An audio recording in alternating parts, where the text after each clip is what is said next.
I am super excited to dig into this part. We're sitting in the Starrag HQ, and I've got Bill Upchurch from Pokolm on my left. I've got Jim from Starrag on my right, and we're gonna dig into the tooling and the machine and how we came to make this part possible. And if you're lucky, we might even tell you how long it took to make it. Bill, I don't know, Jim, who wants to go first, but I really want to talk about this part because there is so much to get into. Absolutely. This part is an aluminum representative of the typical parts we would see in the semiconductor industry. Okay. It is aluminum. We developed this process and this part representation along with Starrag. Starrag and Pokolm work together as partners. We take that term literally as partners. We don't just say that as cliche as many do. Well, I totally agree, Bill. I mean, partnership right now, the shops that I visit, the ones that are really hitting it off the top level, understand how to leverage their supply chain, people like Starrag and like Pokolm that are able to work together to make these parts, to really meet their customers' needs so that they can focus on their companies.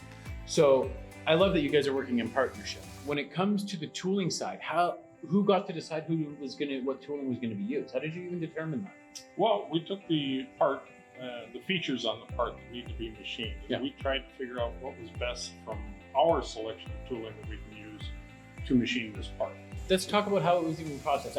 All I know is it took us about 2 hours and 2 setups. Correct. Which blows me away because if you look at this part, and we'll show you guys up on screen all the different details, but there's so many different facets and so many different cavities. The fact that you guys got this done in 2 is ridiculous. It's not just the features you're looking at in 2D on the film, but if you see this part, actually, you're talking about multiple different angles of attack to machining this component. And this is something we do see in this industry. It's not just to show off in a video like this. Yeah. It's more, this is representative of what we see day in and day out. And again, this one is aluminum, but if we look into the defense industry or we look into the semiconductor industry or aerospace industry, we see parts with similar features like this all the time. We also see them in many different materials. So we're not just talking about aluminum, we're talking about high temp alloys, we're talking about titaniums, we're talking about hardened steels, or even castings. So we have to replicate this type of manufacturing process, and that requires good machining, good tooling, and also good process. All right, so when it comes to that tooling then with Pokolm, is there a lot of different grades? Like, are we gonna talk about one grade here for the aluminum and then they've got to do a bunch of changes on their side before they want to use it in their materials?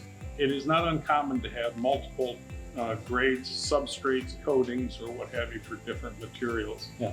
In the case of this tool, we use basically one grade, one substrate, and basically one coating mentality. We did use, for finishing, we did use PCD and also CVD inserts to create the finishes that we needed to get for the requirement of the part. You can see all the different hands and everything else. Like, it's such a mirror finish. Well, that's the tool we used. Actually, it's called MirrorWorks, and it is basically a shell mill type tool, 52 millimeters in diameter, roughly 2 inches for those that use the Imperial system. This tool was designed to replace grinding operations, not just to enhance grinding operations. Grinding is a very slow, long process. It takes up a lot of floor space, takes up a lot of machine space, and we can actually achieve better than grind finishes with the MirrorWorks. If we put a profilometer on this, I promise you, it's better than an 8, probably better than a 4. That's ridiculous. I mean, when I first saw the part, I assumed that you machined it, left some material behind, sent it out for grinding, right, and got it back before we got to record here today. That's the beauty of this tool. And the interesting thing is this was done in aluminum. The harder the material, the better quality finish we're going to get. So if we can get an 8 on aluminum, when you start getting into hardened D2s or something in the 60 Rockwell hardness area, you're going to even get a better quality finish. And it truly is a mirror that you can see your reflection. Yeah. Well, and that hopefully we can capture it for the people out there watching on video, because it's sometimes it's easy to see in person, very hard to communicate to the people out there watching. So now, we'll do our best. This was actually done in a mill turn operation. So basically, The part was rotating, and we presented the tool to the edge of the piece as it's rotating. That is something that Starrag has developed that has just been incredibly invaluable in machining, especially in complex parts like aerospace components. Yeah, well, and I mean, on the tooling side, obviously it's a crazy cool tool from Pokolm, but on what makes it possible on the machine side? So on the machine side, you have to have a multi-axis machine, which we have here with our compact series. We utilize a horizontal spindle. In this case, it's a 15,000 RPM motor spindle. So honestly not optimized for aluminum. If we were going to just cut aluminum, a 15,000 RPM spindle is probably on the lower end for our surface speed that we'd like to achieve. But it gives us kind of a, this is a good general spindle for all different types of material. So we could actually transition a part like this into, like Bill mentioned, harder materials or aerospace alloys. But really what it is it's the synchronization. When you're doing any type of multi-axis or synchronized cutting strategies, you have the milling spindle has to be synchronized with the turning spindle. So this machine has the capability for full mill turn function. And having that synchronization between the two spindles is what really allows you to be able to do the turn mill or mill turn type of cutting strategies. It allows you to remove material much quicker than if you were just turning alone or if you were just milling alone. And yeah, I mean, why not? You have a machine that's capable of doing it. Why not show it off? Yeah, well, I mean, you got to have a seriously rigid system as well to do this. When you're turning two different spindles at once, Correct. Synchronized or not, you need to have a robust system. Yes. So what kind of casting, what kind of foundation is underneath this? So we have basically a monolithic cast iron base, and all of our major components when it comes to even like the column of the machine are made out of cast iron. But then we take it the step further. Instead of just mounting our linear guide rails to the milled surfaces, we actually hand scrape all of the mating areas on these machines fully, and they're completely fitted at the factory. The idea on a Starrag machine is that it leaves the factory with zero electronic compensation. So that means that our machine is geometrically in spec and meets the accuracy standards that we publish with no electronic compensation. And that really goes back to our philosophy of, the way that we build our machines, the way that we hand scrape the machines, hand fit everything.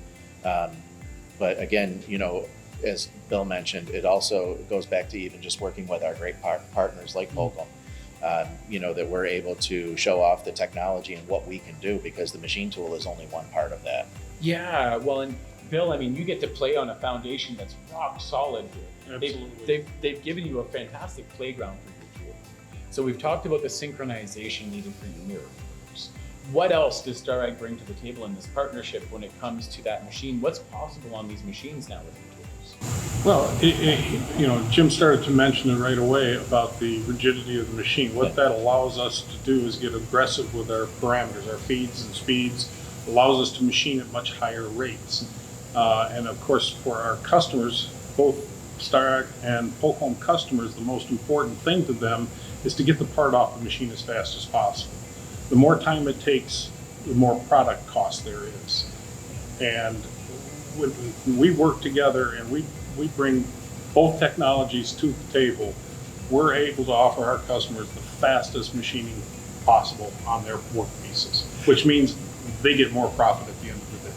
Yeah, well, and the more profitability, right? To anyone watching this, it's not going to be news that we're trying to bring more manufacturing here to North America, or nearshoring, right? In Mexico, Canada, USA.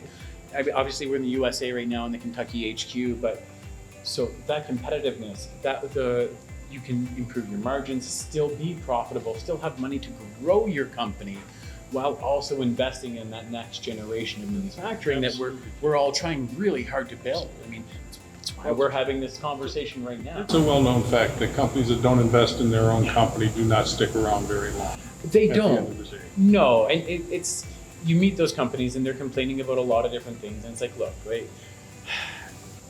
We need all kinds of companies out there. This is not intended to make anyone feel shame, but when you invest in your company, you can reap the rewards. Absolutely, absolutely. So this particular part, Yeah. when we look at the process, we did it in 2 setups. So the first setup was to actually machine the bottom, which is kind of hard to see in this Here. video, but so Turn the it first up. setup was to establish all the datums. We turned machined the bottom, milled it, and we milled that whole. Okay. That was all done with roughing tools. We eventually went back and finished them, but the roughing tool that we use is what we call our Slotworks L. L stands for large. We have Okay. SM and L, small, medium, and large. The beauty of this tool is its ability to send a lot of chips to the chip conveyor. We get very aggressive with this tool. We run it anywhere, depending on the material, in the aluminum category, we run it anywhere from 1,000 meters or 3,300 surface feet up to 6,600 surface feet or 2,000 meters. With feed rates of 0.2 to 0.35 feet per tube, just with the roughing tool. We're not even talking about finish. And that's going to be a fairly aggressive cut as well. Extremely aggressive. Now, what happens with typical tooling for aluminum, it's no secret we're using a certain substrate, and of course it's a polished coating on it. But when we assemble this tool, we actually have an area in the cutter body that the insert actually almost clips into. It's a seat for the insert to stay stable. What happens when you're running at aggressive feeds and speeds with aluminum cutters is you start stretching the threads on the screw, which means the carbide's starting to come loose. Now, it may be only marginally loose in there, but it's enough to cause decay of the insert. Yeah. So we want to stabilize that insert as much as possible. And by putting that little, for lack of a better term, seat in there, we're actually able to, when we anchor it with the screw, hold it stable for longer. So we're not stretching the threads on the screw, and we're not causing any kind of looseness, which translates into vibration, which translates into degradation of the insert. Yeah, and then you're paying more on inserts, and then you're not competitive. Your margins, these are all Correct. bad. These are all So bad. by having that movement, Bill, you're actually losing the geometry of the cutter. That's correct. Okay. Which also can create, well, we're roughing now, so accuracy isn't the most important thing, but we will get there eventually. And if you're cutting a consistent surface, you're going to get better accuracy when you are finishing. Yeah. Yeah. So after you did the bottom side here and you roughed it all out, were you still able to use that tool? Or did you have to switch up tools on it? No, we did not have to switch up tools. We went right back at it by creating this cavity all the way down almost to the bottom. And we used the same tool to do that. Okay. So there were a lot of chips that came out of this. I'm going to say that probably 65 to 70% of this was chip removal. So, okay, but how did his machine do with the chip removal? Excellent. Fantastic. You didn't have to stop it and grab out the broom or the shovel? No, that's in the Starrag engineering capabilities, they do factor everything in. So It's one of the main reasons why all of our equipment is based around a horizontal spindle. When you talk about chip fall, having the horizontal spindle allows you to basically pour the chips out instead of in a vertical approach, which would then collect all of the chips in the cavity. gravity helps us all, doesn't it? Does. So eventually we got to a position where, and I always say this, physics is physics, can't do anything about it, but we can mitigate it. Yeah. And one of the things that we had to do to get down to the bottom of that surface, because we are extended 200 millimeters or 8 inches, and eventually we get to an extension of 250 millimeters to create this part. That's 10 inches of projection on the tool. Mm-hmm. In that case, you have the cutting forces, the radial cutting forces of removing the material become instrumental in causing vibration. And again, we can't beat physics, but we can try our best to mitigate it. And what we did is we have a high feed tool that we did the bottom, I think roughly approximately a centimeter or 3/8 of an inch at the bottom to finish mill. And we did that with what we call our QuadWorks, which is a high feed mill. And we know everybody out there has a high feed mill. Ours is a little bit different. We have very dense inserts, very heavy duty inserts. Oh, yeah. Typically bigger and thicker than most, so we can take a little more aggressive tact in our processing. Now this cutter body is what we call part of our dual plug system. Our dual plug system is basically a dual heat shrink system. Okay. So we actually heat shrink the extension Yeah. into the arbor, and then once that's done, we have a cutter body that actually goes on and threads onto the male portion of the extension. Typically, these extensions have a female thread Yeah, I was gonna where say. you have a screw-in type cutter body That's that typically what screws you into. see. On the other side of this, we have a male thread. This is what part of our dual plug system. And we screw on the cutter body as far as we can. It stops right here because it runs into an interference with the car body. We take this inserts and screws out of the cutter body. We warm this up with our heat shrink system. We don't warm it up to a temperature like we would be shrink fitting, but just enough to expand the material of the cutter body. That expands, you take a small little wrench and you screw it down till it seats on the, you don't torque it, you just screw it down till it seats on the shoulder. Yeah. And then it's rock solid. Now the beauty of this is all of your carbide goes up to almost the insert, so the actual cutting area, whereas your other connections thread into the carbide and you basically have steel all that distance instead of your carbide. It gives you extremely good vibration damping capabilities. Now, as I said, it's an interference fit, Yeah. so all of your surfaces are ground. So when you start looking at tool runout at the end of the day, you get very little. It's tenths.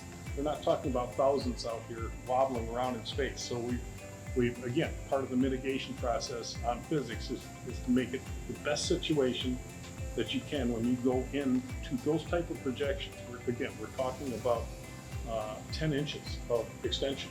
Yeah. That's a long way away from the spindle bearings. And anytime you start getting away from the spindle bearings, you start getting into the area where you can see vibration, those types of things. We're trying to mitigate that. Yeah, well, Not trying, we are. Yeah, well, with that setup, it's a really smart way to do it. A lot of assemblies, once you get to that 10-inch length, I mean, there's so much cumulative error between the assemblies that you're not looking at tenths, you're looking at thousands. When we machined the bottom of that, we were running 4,000 surface feet and feeding Yeah. it 40,000 per tooth, or 36,000 per tooth, almost 40,000 per tooth. Per tube. So that's like 100 thousandths per tool load, like just, Pretty close, Really? a little over 100,000. yeah, a little over 100 So thousand. we were running extremely fast Wow. and removing a lot of chips. Again, normally when I'm doing something like that as a machinist, I'm slowing everything down. I'm like 70% my normal feeds and speeds because I've got that extended projection line. With your hand on the feed hold. Oh yeah. Oh yeah. I'm ready to do the feed hole jog away because I'm pretty sure I'm gonna blow an insert out while I'm going in that cavity. Absolutely. That is so cool. So you used that tool. What else did you use to make like all of these features on the side? Well, we got done talking about the roughing. We've Yeah. already talked about the finishing of the surfaces, the round diameter surfaces Yes. here, and also the flat surfaces. That was all done Yeah. with the MirrorWorks.